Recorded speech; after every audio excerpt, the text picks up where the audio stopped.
दिनांक 12 जून रोजी एअर इंडियाचं बोईंग विमान अहमदाबादहून लंडनकडे उड्डाण करत असताना टेक ऑफ नंतर काही मिनिटातच कोसळलं। या भीषण अपघातात 260 जणांचा अंत झाला। त्यामध्ये अनेक ब्रिटिश नागरिक होते। यानंतर 1 महिना उलटून गेल्यानंतर गंभीर बाब समोर आली। ब्रिटनमधील काही कुटुंबियांना त्यांच्या नातेवाईकांचे चुकीचे शव भारतातून पाठवले गेले असल्याचा दावा ब्रिटिश माध्यमांनी केलाय। ब्रिटनमध्ये डीएनए चाचणी केल्यानंतर हे उघड झाल्याचं बोललं जातंय।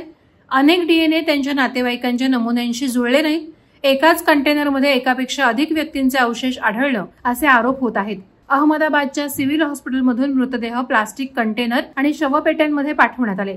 त्यावर चिकटवलेल्या लेबलवर मृतांची नावं लिहिली होती।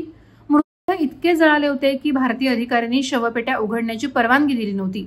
त्यामुळे भारतीय कुटुंबियांनी त्या अवस्थेतच अंत्यसंस्कार पार पाडले अशी माहिती समोर आली।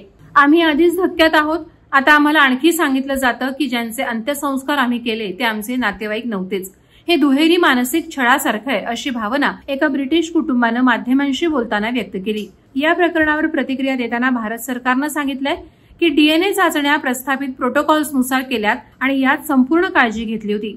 भारत सरकार ब्रिटिश अधिकाऱ्यांशी सहकार्य करत आहे आणि या प्रकरणात संपूर्ण पारदर्शकता ठेवली जाईल। एअर इंडियानं स्पष्ट केलंय की शवांची ओळख आणि सुपूर्त करण्याची जबाबदारी संबंधित वैद्यकीय यंत्रणांची होती आणि विमान कंपनी या प्रक्रियेत थेट सहभागी नव्हती। ब्रिटिश कुटुंबांनी आता भारत सरकार, एअर इंडिया आणि स्थानिक प्रशासनाविरोधात कायदेशीर कारवाईची तयारी सुरू केली आहे। काहींनी पंतप्रधान कीर स्टारमर यांना भारताचे पंतप्रधान नरेंद्र मोदी यांच्याशी थेट चर्चा करण्याची मागणीही केली आहे।